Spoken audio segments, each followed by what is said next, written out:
ಮಕ್ಕಳ ಈಗ MCQ solve ಮಾಡ್ತಾ ಹೋಗೋಣಂತೆ. ನೋಡಿ, ಮೊದಲನೇದಾಗಿ ನಾವಿಲ್ಲಿ ನೋಡ್ತಾ ಇರೋದು ಮಲ್ಟಿಪಲ್ ಚಾಯ್ಸ್ ಕ್ವಶನ್ಸ್ ಅನ್ನುವಂಥ ಇದರಲ್ಲಿ ನೋಡಿ, a mixture of iodine and sand can be separated by. ಹೇಗೆ ಸೆಪರೇಟ್ ಮಾಡ್ತೀವಿ ಅಲ್ವಾ? ಸೆಪರೇಷನ್ ಹೇಗೆ ಮಾಡೋದು? ಯೂಶುವಲ್ ಆಗಿ ನಾವು ಇಲ್ಲಿ ತಗೊಳ್ತಾ ಇರುವಂತ ಒಂದು ನೋಡಿ, ಇಲ್ಲಿ ಅಯೋಡಿನ್ ಅನ್ನೋದು ಕರೆಕ್ಟ್.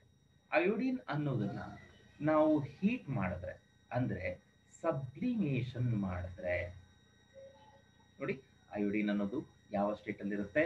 ಸಾಲಿಡ್ ಸ್ಟೇಟ್ ಅಲ್ಲಿ ಇರುತ್ತೆ. ಅಯೋಡಿನ್ ಅನ್ನೋದು ಗೇಷಿಯಸ್ ಸ್ಟೇಟ್ ಆಗಿ ಕನ್ವರ್ಟ್ ಆಗುತ್ತೆ. ಹಾಗಾದ್ರೆ ಅಯೋಡಿನ್ ಆಫ್ಟರ್ ಸಬ್ಲಿಮೇಷನ್ ಈಸ್ ಎವೋಪರೇಟಿಂಗ್. ಎವೋಪರೇಟ್ ಆದ್ರೆ ಏನ್ ಬರಬೇಕು? ವೇಪರ್ಸ್ ಆಗಿ ಹೊರಗಡೆ ಬರ್ತಾ ಇದೆ. ಹಾಗಾದ್ರೆ ಸ್ಯಾಂಡ್ ಅಲ್ಲೇ ಉಳ್ಕೊಳ್ಳುತ್ತೆ. So sublimation is the correct answer ಅಲ್ವಾ? Yes. Next, difference in density is the basis of ಅಂತ ಇದೆ. ಯಾವುದರ ಬೇಸಿಸ್ ಮೇಲ್ಗಡೆ ನಾವು ತಗೊಳ್ತಾ ಇದ್ವಿ? Correct, difference in the density. Usual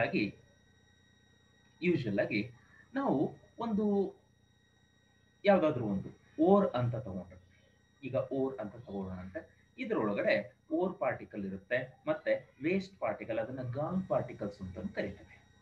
correct. ಆ ಓರ್ ಪಾರ್ಟಿಕಲ್ ಗಳನ್ನ ನಾನು ಏನ್ ಮಾಡ್ತಾ ಇದ್ದೀನಿ, ಇದ್ರೊಳಗಡೆ ಆಡ್ ಮಾಡ್ತಾ ಇದ್ದೀನಿ. ನೆನ್ಪಿಟ್ಕೊಳ್ಳಿ. ಓಕೆ, ಅವಾಗ ಏನಾಗುತ್ತೆ? ಪ್ಯೂರ್ ಓರ್ ಪಾರ್ಟಿಕಲ್ ಬಾಟಮ್ ಅಲ್ಲಿ ಸೆಟ್ಲ್ ಆಗುತ್ತೆ. ಕರೆಕ್ಟಾ? ಅದಾದ್ಮೇಲೆ ಲೈಟರ್ ಗಾನ್ ಪಾರ್ಟಿಕಲ್ಸ್ ಏನಾಗುತ್ತೆ? ಮೇಲ್ಗಡೆ ತೇಲ್ತಾ ಇರುತ್ತೆ. ನೆನ್ಪಿಟ್ಕೊಳ್ಳಿ, ಈ ಗ್ರಾವಿಟಿ ಅನ್ನೋ ಒಂದು ಬೇಸಿಸ್, ಯಾವುದು ಭಾರ ಇರುತ್ತೆ ಅದು ಕೆಳಗೆ ಹೋಗುತ್ತೆ, ಯಾವುದು ಹಗುರವಾಗಿರುತ್ತೆ ಅದು ಮೇಲೆ ಉಳ್ಕೊಳ್ಳುತ್ತೆ. ಇದನ್ನ ನಾವು second year PUC thermodynamics chapter ಅಲ್ಲಿ ಓದ್ತಾ ಇದ್ದೀವಿ. ಗ್ರಾವಿಟಿ ಸೆಪರೇಷನ್ ಪ್ರೋಸೆಸ್ ಅಂತ ಹೇಳಿ ನೆನ್ಪಿಟ್ಕೊಂಡಿರಿ. ಓಕೆ, ಹಾಗಾದ್ರೆ ಗ್ರಾವಿಟಿ ಸೆಪರೇಷನ್ ಪ್ರೋಸೆಸ್ ಅಲ್ಲಿ ಯಾವುದರ ಬೇಸಿಸ್ ಆಗಿ, ಅದನ್ನ ಯಾವ್ದು ಬೇಸ್ ಆಗಿ ಇಟ್ಕೊಂಡಿರ್ತೀವಿ ಅಂದ್ರೆ based on density. Density more means that will sink down and density less means it is float. Okay, yes. Which of the following is an example of a heterogeneous mixture? ನೋಡಿ ಮಕ್ಕಳ, ಹೆಟರೋಜಿನಿಯಸ್ ಅಂದ್ರೆ ಏನು? ಒಂದೇ ತರ ಇರಬಾರ್ದು. ಓಕೆ, ಸಬ್ಸ್ಟೆನ್ಸ್ ಅಂತ ಯಾವುದು? Bottled water, table salt, piece of copper, candle. ನೋಡಿದ ತಕ್ಷಣ ಹೇಳ್ಬೋದು ಅದು ಕ್ಯಾಂಡಲ್ ಅಂತ ಹೇಳಿ. ಹಾಗಾದ್ರೆ ಕ್ಯಾಂಡಲ್ ಏನಿರುತ್ತೆ ಅನ್ನೋದಾದ್ರೆ ವ್ಯಾಕ್ಸ್ ಅಂಡ್ ಥ್ರೆಡ್ಸ್ ಇರುತ್ತೆ, ಹೌದಲ್ವಾ? ಕ್ಯಾಂಡಲ್ ಒಳಗಡೆ ಏನಿರುತ್ತೆ? ವ್ಯಾಕ್ಸ್ ಇರುತ್ತೆ ಪ್ಲಸ್ ಥ್ರೆಡ್ ಇರುತ್ತೆ. ಆದ್ರೆ ಪೀಸ್ ಆಫ್ ಕಾಪರ್ ಅಲ್ಲಿ, ಬಾಟಲ್ಡ್ ವಾಟರ್ ಅಲ್ಲಿ, ಟೇಬಲ್ ಸಾಲ್ಟ್ ಅಲ್ಲಿ ಅದರದೇ ಆದಂತ ಒಂದು ಪ್ಯೂರ್ ಆಗಿರುವಂತ ಕಂಪೋನೆಂಟ್ಸ್. ಓಕೆನಾ?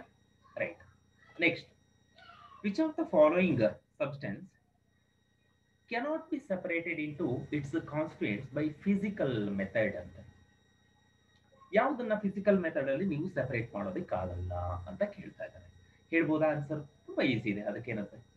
ಎಸ್, ನೋಡ್ತಾ ಹೋಗಿ. ಯಾವುದನ್ನ ನೋಡಿ, ಗ್ಲುಕೋಸ್ ಇದೆ, ಪ್ಯೂರ್ ಸಬ್ಸ್ಟೆನ್ಸ್ ತಾನೆ, ಹೌದಾ? ಹಾಗಾದ್ರೆ ನಾವಿಲ್ಲಿ ತಗೊಳ್ತಾ ಇರುವಂತದ್ದು glucose is pure substance and they cannot be separated by physical method. ಹಾಗಾದ್ರೆ ಸಾಲಿಡ್ ಗ್ಲುಕೋಸ್ ಅಂತ ಹೇಳಿ. ಅರ್ಥ ಆಗ್ತಿದ್ಯಾ? ಓಕೆ, ಹಾಗಾಗಿ ಗ್ಲುಕೋಸ್ ಏನ್ ಮಾಡೋಕ್ಕಾಗಲ್ಲ, ಫಿಸಿಕಲ್ ಮೆಥಡ್ ಅಲ್ಲಿ ಸೆಪರೇಟ್ ಮಾಡೋದಕ್ಕೆ ಆಗಲ್ಲ. Option C. Next, which of the following substances, ನೋಡ್ತಾ ಇರಿ, following pair of substance contain element and compound with in a peer. With in a peer element ಇರಬೇಕು, ಕಾಂಪೌಂಡು ಇರಬೇಕು. ನೋಡಿ ಒಂದ್ಸಲ, ಆಕ್ಸಿಜನ್ ಕರೆಕ್ಟಾ? ಮೀಥೇನ್ ಇದೆಯಾ? ಹೈಡ್ರೋಜನ್, ಆಕ್ಸಿಜನ್ ಇವೆರಡೂ ಕೂಡ ಒಂದೇ ರೀತಿಯಿಂದ ಆಗಿರುವಂಥದ್ದು. ಆದ್ರೆ ನೋಡು, A C D ಮೂರೂ ಕೂಡ ಬೇರೆ ಬೇರೆ. ನೋಡು ಇಲ್ಲಿ ಕಾಂಪೌಂಡ್ ಅಂದ್ರೆ ಏನು? ಒಂದಕ್ಕಿಂತ ಹೆಚ್ಚಿರಬೇಕು. ಹಾಗಾದ್ರೆ ನೋಡು, ಒಂದಕ್ಕಿಂತಲೂ ಹೆಚ್ಚು, ಹಾಗೆ ಒಂದೇ ರೀತಿಯ ಅಂದ್ರೆ ಒನ್ ಟೈಪ್ ಆಫ್ ಎಲಿಮೆಂಟ್ಸ್ ಇಂದ ಆಗಿರಬಾರದು. ಸೊ ಆಪ್ಷನ್ ಎ ಬರ್ತಾ ಇದೆ. Which of the following pair of substance contain element and compound ಅಂತ. ಅರ್ಥ ಆಗ್ತಿದ್ಯಾ? ಎಸ್. ಹಾಗಿದ್ರೆ ನೆಕ್ಸ್ಟ್ ವರ್ಗ ಹೋಗೋಣ. ಇದನ್ನ ನೀವೇ ಹೇಳಬೇಕು. Which of the following statements about A compound is incorrect ಅಂತ ಹೇಳಿದ್ದಾರೆ. ಯಾವುದು ನೋಡಿ, ಬೇಕಂದ್ರೆ A molecule of A compound has atoms of different elements. ಅಲ್ಲಿ ಕೊಟ್ಟಿರೋದು ಇನ್ಕರೆಕ್ಟ್ ಹೇಳಿ ಅಂತ.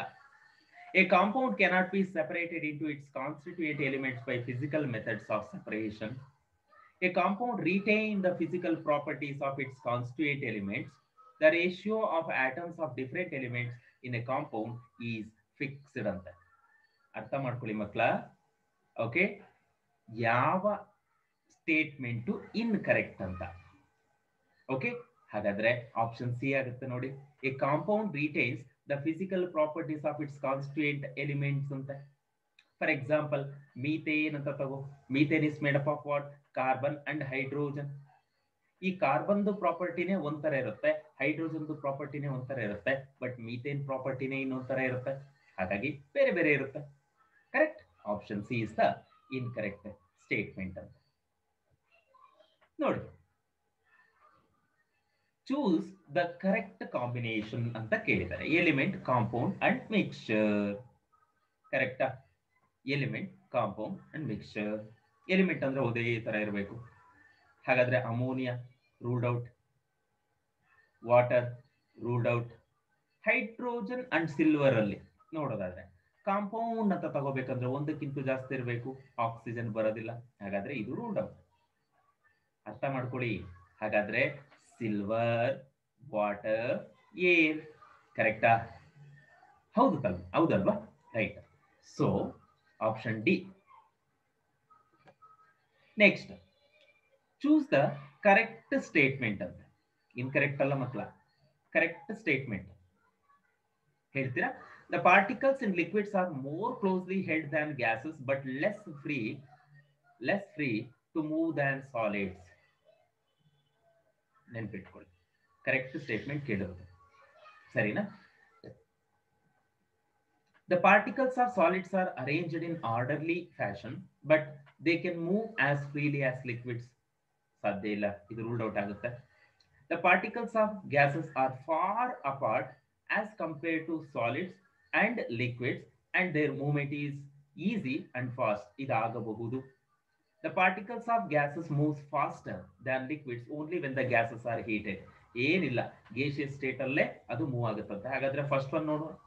The particles in liquids are more closely held than gases, but less free to move than solids ಅಂತ ಕೊಟ್ಟಿದ್ದಾರೆ. ತಪ್ಪಲ್ವಾ? ಹಾಗಾಗಿ option C is the correct statement. Okay, yes. Next 9ನೇ question ಹೋಗೋಣ ಅಂತ. ಈ 9ನೇ ಕ್ವಶನ್ ಅಲ್ಲಿ ನೋಡಿ, a mixture contains 2 or more substances in dash which are called its dash. ಏನಂಗಂದ್ರೆ a mixture contain 2 or more substances, fixed ratio ಅಂತ ಇದೆ. ಇವೆರಡು ಕೂಡ ಬರಲ್ಲ. ಯಾವ್ದಾದ್ರೂ ರೇಷಿಯೋದಲ್ಲಿ ಇರಬಹುದು. Any ratio. Which are called its elements and components ಅಂತಿದೆ. ಹಾಗಾದ್ರೆ ಮಿಕ್ಸ್ಚರ್ಸ್ ಅಂತ ಬಂದಾಗ ಎಲಿಮೆಂಟ್ಸ್ ಅನ್ನ ವರ್ಡೇ ಇಲ್ಲ, ಹಾಗಾಗಿ ಕಂಪೋನೆಂಟ್ಸ್ ಬರಬೇಕು. ಹಾಗಾಗಿ option C is the correct answer. Okay, next, which of these is not a pure compound?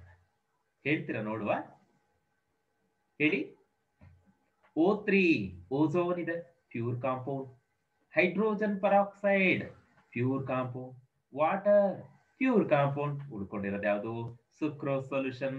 ಹಾಗಾದ್ರೆ ಸುಕ್ರೋಸ್ ಮತ್ತೆ ವಾಟರ್ ಎರಡೂ ಕೂಡ ಇರುತ್ತೆ. ಸುಕ್ರೋಸ್ ಸೊಲ್ಯೂಷನ್ ಅಂದ್ರೆ ಸುಕ್ರೋಸ್ ಸೊಲ್ಯೂಷನ್ ಏನಿರುತ್ತೆ ಹೇಳಿ? Sucrose plus water. ಈ ಎರಡು ಇರೋದ್ರಿಂದನೇ ಇದು ಪ್ಯೂರ್ ಆಗಲಿಕ್ಕೆ ಸಾಧ್ಯ ಇಲ್ಲ. Okay, good. Option D.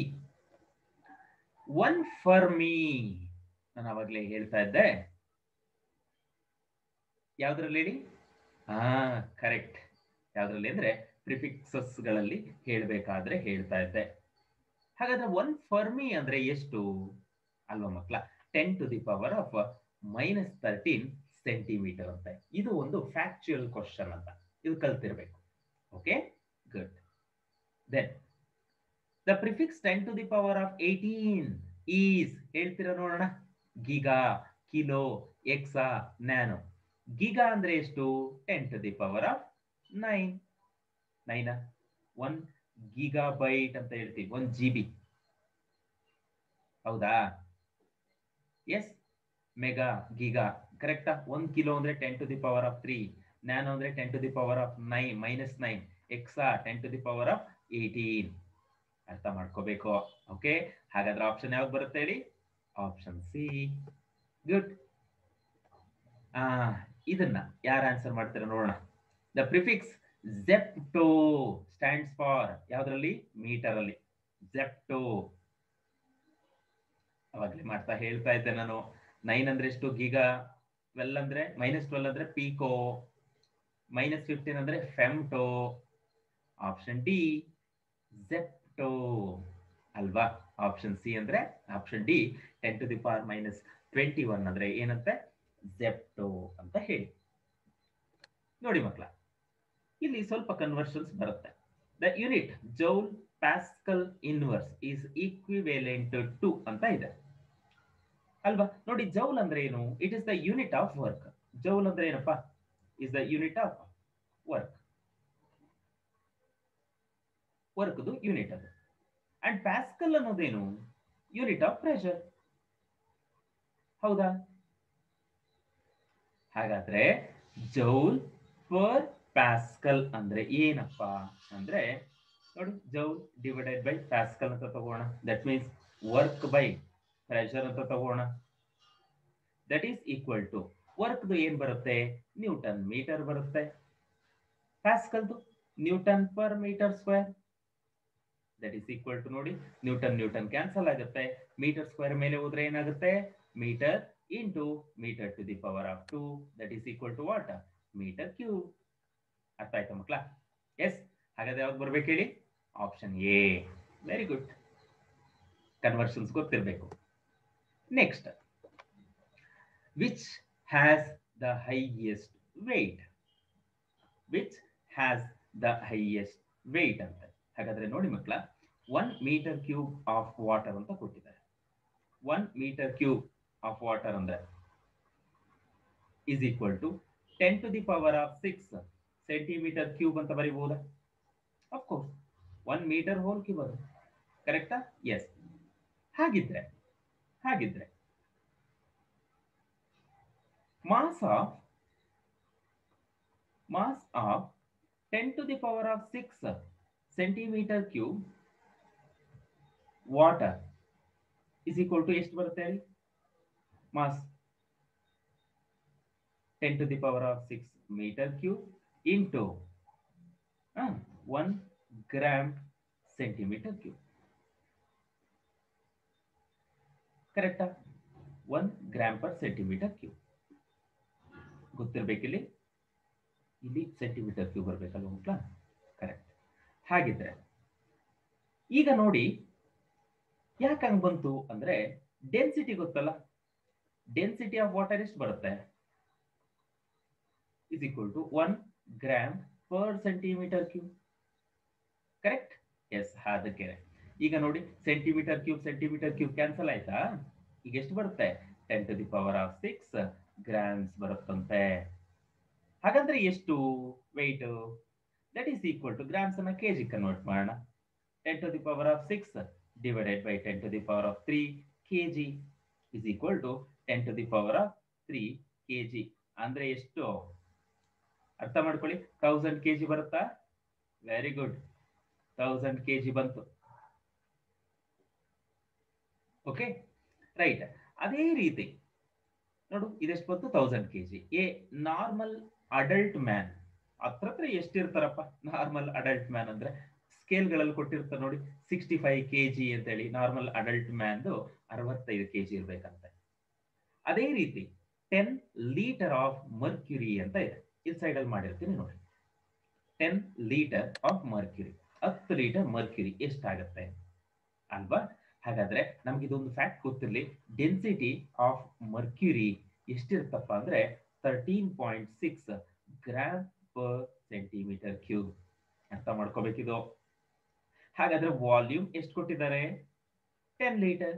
That is equal to 10 into 10 to the power of 3 centimetre cube. ಹೌದಲ್ವಾ? Right. So it is equal to 10 to the power of 4. dm cube ಅಂದ್ರೆ ಎಷ್ಟು? 10 to the power of 3 centimetre cube. ಅದನ್ನೇ convert ಮಾಡಿದ್ದೀನಿ ಅಷ್ಟೇ, ಏನಿಲ್ಲ. ಇದನ್ನೆಲ್ಲ conversions ಗೊತ್ತಿರಬೇಕು ಮಕ್ಕಳ. ಈಗ ಹೇಳಿ, ವೆಯ್ಟ್ ಎಷ್ಟು ಬರುತ್ತೆ? Is equal to 13.6 into 10 to the power of 4, that is equal to 13.6. ಆಮೇಲೆ 3 ಸೊನ್ನೆಗಳು ಹಾಕ್ಬೇಕು. ಇಷ್ಟು ಏನತ್ತೆ? ಗ್ರಾಮ್ಸ್ ಇರುತ್ತೆ. ಅಂದ್ರೆ ಹತ್ರ 136 kg ಇರುತ್ತೆ. ಅರ್ಥ ಆಯ್ತಾ? ರೈಟ್. ಅದೇ ರೀತಿ all have the same weight ಅಂತ ಹೇಳಿ. ಈಗ 136 kg ದೊಡ್ಡದ, 1000 kg ದೊಡ್ಡದ, 65 kg ದೊಡ್ಡದ? ಗುಡ್. ಹಾಗಾದ್ರೆ ಏನು? Answer is A. ಅರ್ಥ ಆಯ್ತಾ ಮಕ್ಕಳ? ಓಕೆ, ತುಂಬಾ ಈಸಿ ಕ್ವಶನ್. ಯಾವುದೇ ಕಾರಣಕ್ಕೂ ಕನ್ಫ್ಯೂಷನ್ ಮಾಡ್ಕೊಬಾರ್ದು. ಗುಡ್. ನೆಕ್ಸ್ಟ್,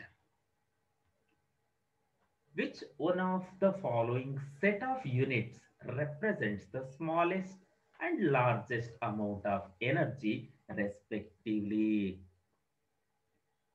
ಕರೆಕ್ಟಾ? ಈಗ ನೋಡ್ತಾ ಬರೋಣಂತೆ. ಯಾವ್ಯಾವ್ದು ಕೊಟ್ಟಿದ್ದಾರೆ? ಜೌಲ್ಸ್ ಕೊಟ್ಟಿದ್ದಾರೆ, ಅರ್ಸ್ ಕೊಟ್ಟಿದ್ದಾರೆ, ಎವ್ರಿಥಿಂಗ್. ನಮಗೊಂದು ಫ್ಯಾಕ್ಟ್ ಗೊತ್ತಿದೆ. 1 ಎಲೆಕ್ಟ್ರಾನ್ ವೋಲ್ಟ್ ಅಂದ್ರೆ ಎಷ್ಟಪ್ಪ? ಎಲೆಕ್ಟ್ರಾನ್ ಗೊತ್ತಲ್ವಾ? Yes, 1.6 into 10 to the power of -19 joules ಬಂದಿರುತ್ತೆ. ಅದೇ 1 ಲೀಟರ್ ಅಟ್ಮಾಸ್ಫಿಯರ್ ಅಂದ್ರೆ ಎಷ್ಟು? ಇದು ಗೊತ್ತಿರಬೇಕು. 101.325 ಜೌಲ್ಸ್ ಅಂತ ಮಕ್ಕಳ. ಈಗ ನೋಡಿ, ಇದರಲ್ಲಿ ಕೊಟ್ಟಿರೋದ್ರಲ್ಲಿ ಎಲೆಕ್ಟ್ರಾನ್ ವೋಲ್ಟ್ ಎಲ್ಲಿದೆ? ಇಲ್ಲಿದೆ. ಜೌಲ್ಸ್ ಲೀಟರ್ ಅಟ್ಮಾಸ್ಫಿಯರ್ ಎಲ್ಲಿದೆ? ಇದೇ ದೊಡ್ಡದು, ಇದೇ ಚಿಕ್ಕದು. ಹಾಗಾದ್ರೆ ಅದೇ ಆನ್ಸರ್. ಸೊ 16th ಒನ್ಗೆ ಯಾವ್ದು ಆನ್ಸರ್ ಆಗುತ್ತೆ? Option D. ಸರಿನಾ? ಹಾಗಾದ್ರೆ ಕ್ಯಾಲರೀಸ್ಗೆ, ಅರ್ಕ್ಸ್ಗೆ ಅದೆಲ್ಲ ನೋಡ್ಬೇಕು. ನೋಡಿ, a measured temperature on Fahrenheit scale is 200 degree Fahrenheit. What will this reading be on Celsius scale? ಮಕ್ಕಳ, ನಾನು ನಿಮಗೆ ಒಂದು ಫಾರ್ಮುಲಾ ಹೇಳ್ಕೊಟ್ಟಿದ್ದೆ. ಕರೆಕ್ಟಾ? ಕರೆಕ್ಟ್ ತಾನೆ? ಏನದು ಫಾರ್ಮುಲಾ? ಯಾರಾದ್ರೂ ನೆನಪಿಸ್ಕೊಳಕ್ಕಾಗತ್ತಾ? Degree Fahrenheit is equal to ಏನಂತ ಹೇಳ್ಕೊಟ್ಟಿದ್ದೆ? ಒಂದ್ಸಲ ಗ್ಲಾನ್ಸ್ ಮಾಡಿ. ಗುಡ್. ಹಾಗಾದ್ರೆ ಈಗ ಡಿಗ್ರಿ ಸೆಲ್ಸಿಯಸ್ಗೆ ಫಾರ್ಮುಲಾ ಬರ್ಕೊಳ್ಳೋಣ. Degree Celsius is equal to 5/9 into degree Fahrenheit -32. Yes, ಈಗ ಮಾಡಿ ನೋಡೋಣ. 5/9 ಇಂಟು ಎಷ್ಟು ಕೊಟ್ಟಿದ್ದಾರೆ? 200 -32. ಕರೆಕ್ಟ್. ಈಗ ಟೋಟಲ್ ಆಗಿ ಕ್ಯಾಲ್ಕುಲೇಟ್ ಮಾಡಿದ್ರೆ ಎಷ್ಟು ಬರುತ್ತೆ ಆನ್ಸರು? ಗುಡ್. ಸೊ ಎಷ್ಟು ಬರುತ್ತೆ? 93.3 ಡಿಗ್ರಿ ಸೆಲ್ಸಿಯಸ್ ಬರುತ್ತೆ. ಅರ್ಥ ಆಯ್ತಾ? ಓಕೆ, ಪ್ರಾಕ್ಟೀಸ್ ಮಾಡಿ. 93.3 ಡಿಗ್ರಿ ಸೆಲ್ಸಿಯಸ್ ಬಂದಿರುತ್ತೆ. ಓಕೆ, ನೆಕ್ಸ್ಟ್ ಮುಂದೆ ಹೋಗೋಣ. Yeah, which of the following is not ASI unit? Already ಹೇಳ್ಕೊಟ್ಟಿದ್ದೀವಿ. ಮೀಟರ್ ಅಂದ್ರೆ ಲೆಂತ್ ಬರುತ್ತೆ. ಕ್ಯಾಂಡೆಲಾ ಲ್ಯೂಮಿನಸ್ ಇಂಟೆನ್ಸಿಟಿ ಬರುತ್ತೆ.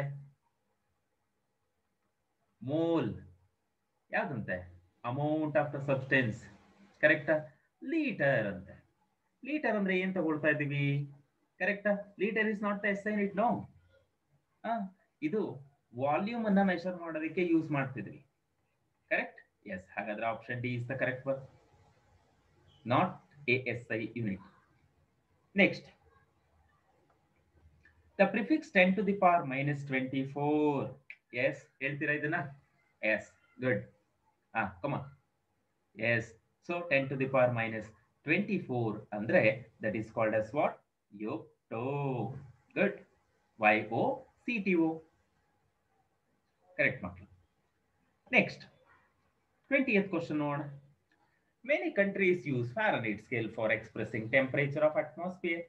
If temperature in any such country is measured 41 degree Fahrenheit, then what is its value in Celsius scale, and would you expect hot or cold atmosphere in that country? ಕರೆಕ್ಟಾ? ಹಾಗಾದ್ರೆ ಮಕ್ಕಳ ನೋಡಿ, degree Celsius ಅನ್ನ ಬೇಕು ಅಂತ ಅಂದ್ರೆ 5/9 into degree Fahrenheit -32. ಹಾಗಾದ್ರೆ ನೋಡಿ ಎಷ್ಟು ಕೊಟ್ಟಿದ್ದಾರೆ ಅವರು ಡಿಗ್ರಿ ಫ್ಯಾರನೈಟ್, 41 ಡಿಗ್ರಿ ಫ್ಯಾರನೈಟ್ ಕೊಟ್ಟಿದ್ದಾರೆ. ಹಾಗಾದ್ರೆ 5/9 ಇಂಟು 41 - 32 ಎಷ್ಟು ಬರುತ್ತೆ? 5 ಡಿಗ್ರೀಸ್. ಈಗ ಹೇಳಿ, 5 ಡಿಗ್ರೀಸ್ ಅಂದ್ರೆ ಕೋಲ್ಡ್ ಇರುತ್ತಾ ಹಾಟ್ ಇರುತ್ತಾ? Very good, that is cold. ಓಕೆನಾ? Yes, very good. Then next ಈಗ ನೋಡೋಣ ಮಕ್ಕಳ. A sample was weighed using 2 different balances.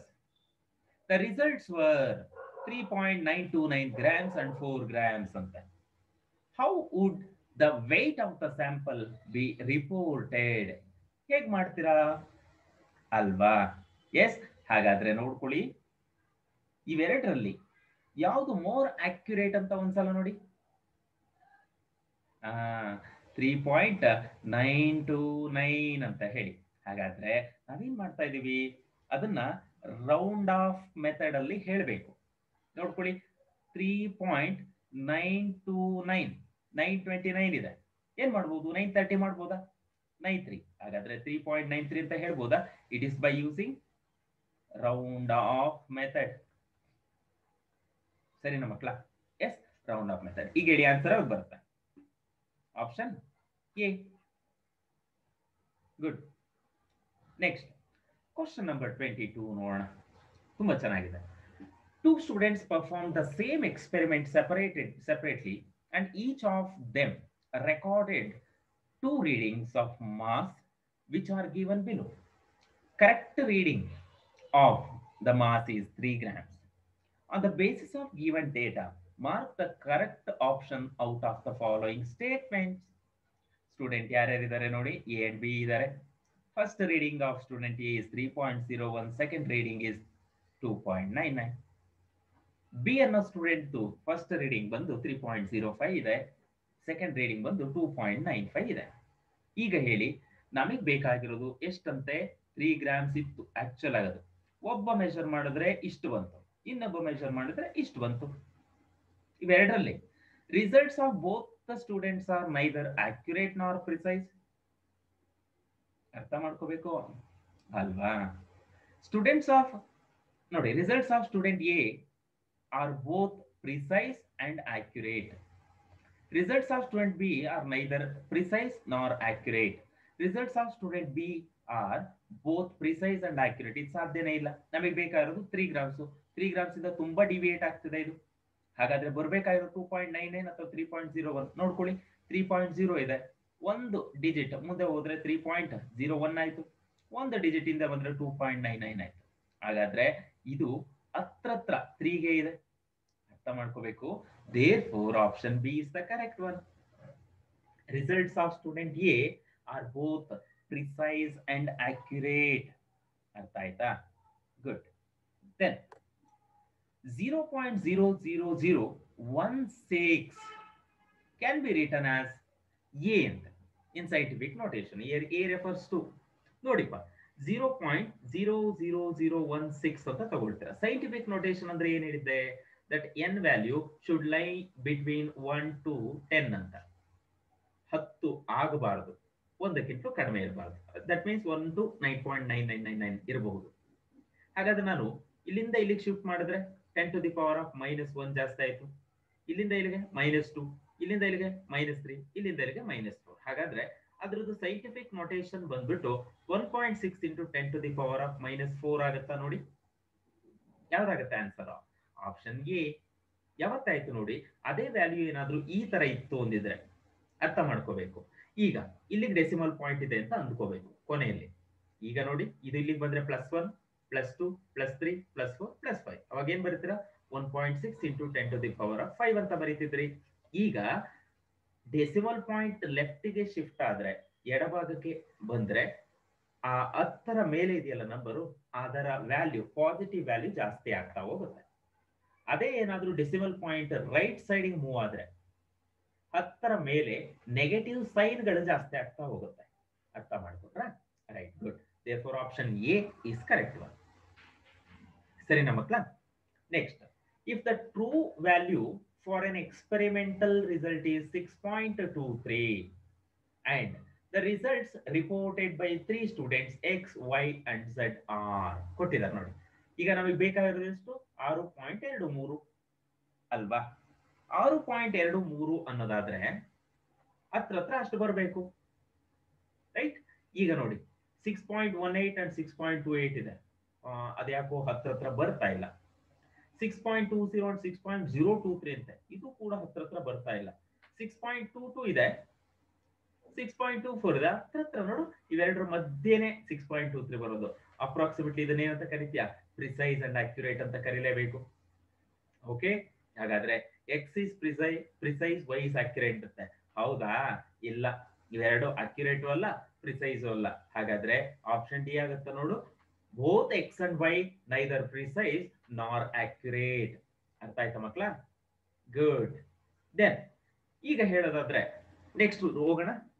Right, in the final answer of the expression ನೋಡಿ ಹೇಗ್ ಮಾಡೋದು ಇದನ್ನ.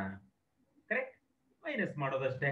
29.2 minus 20.2 ಎಷ್ಟು ಬರುತ್ತೆ ಹೇಳ್ತೀರಾ? Yes, correct. That's going to be equal to what? 9 ಬರುತ್ತಾ? 9 ಇಂಟು ಇಷ್ಟನ್ನ ಮಲ್ಟಿಪ್ಲೈ ಮಾಡಿ 1.79 ಡಿವೈಡೆಡ್ ಬೈ 1.37 ಮಾಡಿ 10 to the power 5 ಹಾಗೇ ಇರಲಿ. ಈಗ ಫೈನಲ್ ಆನ್ಸರ್ ಬಂದ್ಬಿಟ್ಟು ಎಷ್ಟು ಬಂದಿರುತ್ತೆ ಅಂದ್ರೆ 1.17 into 10 to the power of 6 ಬಂದಿರುತ್ತೆ. ಗೊತ್ತಿರಲಿ ಮಕ್ಕಳ? ಅವ್ರು ಕೇಳ್ತಾ ಇರೋದೇನಂತೆ, the number of significant figures is ನೋಡಿ 1.17 into 10 to the power of 6 ಅಲ್ಲಿ ಎಷ್ಟು ಸಿಗ್ನಿಫಿಕೆಂಟ್ ಫಿಗರ್ಸ್ ಇದೆ. ಈ 10 to the power 6 ಅನ್ನ ತಲೆ ಕೆಡಿಸ್ಕೋಬಾರ್ದು. ಹಾಗಾದ್ರೆ ಉಳ್ಕೊಂಡಿರೋದು 0 ಅಲ್ಲದ, ನೆನ್ಪಿಟ್ಕೋ, 0 ಅಲ್ಲದ ಡಿಜಿಟ್ಸ್ ಎಷ್ಟಿದಾವೆ? 1, 2, 3. ಸೊ ಆಪ್ಷನ್ ಏನ್ ಬರಬೇಕು? Option C. ಕರೆಕ್ಟಾ? Right. So option C is the correct one. Good, option C. Next, the number ನೋಡಿ ಮಕ್ಕಳ, the number of significant figures for the 3 numbers 161 centimeter, 0.161, 0.0161 centimeter are ಅಂತ ಇದೆ. 161 ಅಂದ್ರೆ ಎಷ್ಟಿರುತ್ತೆ ನೋಡಿ? 161, 3 ಕೂಡ ನಾನ್ ಝೀರೋಸ್. ಇದ್ರಲ್ಲಿ ನೋಡಿ ಇದು 0 ಬಂದಿದೆ, ಹಾಗಾಗಿ ಅದನ್ನ ತಗೊಂಬಾರ್ದು. ಇದು 1, 2, 3. ಅರ್ಥ ಆಗ್ತಿದ್ಯಾ? ಗುಡ್. ಇಲ್ಲಿ ನೋಡು 0, 0 ಇದ್ರೆ ಇಲ್ಲೇನಾದ್ರೂ 1 ಅಂತ ಇದ್ದಿತ್ತು ಅಂದಿದ್ರೆ ಅವಾಗ ಎಲ್ಲವೂ ಕೌಂಟ್ ಮಾಡ್ಕೋಬೇಕಾಗಿತ್ತು ನೀನು. ಆದ್ರೆ ಏನ್ ಮಾಡ್ತಾ ಇದೀವಿ ಇಲ್ಲಿ? It is not going to be what? Countable. ಉಳ್ಕೊಂಡಿರೋದೇನಂತೆ? 0 ಅಲ್ಲದ್ದು. ಯಾವಾಗ? ಯಾವುದೇ 2 0 ಅಲ್ಲದ, ನೋಡ್ಕೊ 1 and 3 ಇದೆ, ಅದರ ಮಧ್ಯೆ ಎಷ್ಟೇ 0 ಬಂದ್ರು ಅವೆಲ್ಲ ಕೌಂಟ್ ಆಗುತ್ತೆ. 0, 0, 0, 0, 1, 3 ಇದ್ದಿದ್ರೆ ಇವ್ಯಾವುದು ಕೌಂಟ್ ಆಗೋದಿಲ್ಲ. ಅರ್ಥ ಮಾಡ್ಕೊಂಡ್ರಿ ಅನ್ಕೊಂತಾ ಇದ್ದೀನಿ. ಈಗ ಹೇಳಿ ಯಾವುದು ಆನ್ಸರ್ ಆಗತ್ತೆ? Good, very good. So option D. ಮಕ್ಕಳ, ಮುಂದಿನ ಕ್ಲಾಸಲ್ಲಿ ಉಳ್ಕೊಂಡಿರೋ ಎಲ್ಲ ಕ್ವಶನ್ಗಳನ್ನು ಸಾಲ್ವ್ ಮಾಡೋಣಂತೆ. ಅಲ್ಲಿವರೆಗೂ ಇದನ್ನೆಲ್ಲ ಪ್ರಾಕ್ಟೀಸ್ ಮಾಡಬೇಕು, ಸರಿನಾ? ಸೊ ಇಲ್ಲಿಗೆ ಸ್ಟಾಪ್ ಮಾಡುತ್ತೆ. Thank you.